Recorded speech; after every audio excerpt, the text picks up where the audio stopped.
Naghahanda na ang Israel na muling itayo ang ikatlong templo. Hindi lang ito balita, ito ay tanda ng mga huling araw. Ayon sa propesiya sa Biblia, kapag naitayo na ang ikatlong templo, papasok ang sangkatauhan sa pinakamadilim nitong oras. Tingnan ang Mateo 24, 2 Tesalonica 2, Daniel 9. Malapit na ang katapusan. Pakinggan, tinatawag tayo ng Diyos na bumalik sa Kanya. Sabi ng Diyos, "Nalantad na sa inyo ang katapusan ng mundo sa harap mismo ng inyong mga mata at malapit nang dumating ang malalaking kalamidad. Ano ang mas mahalaga? Ang buhay ninyo o ang inyong pagtulog, ang inyong pagkain at inumin at kasuotan?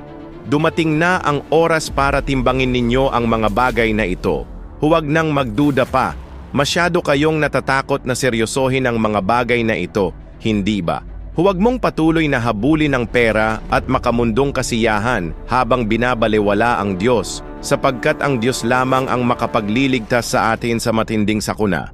Kung handa kang pakinggan ang tawag ng Diyos at hanapin ang kanyang proteksyon, Amen.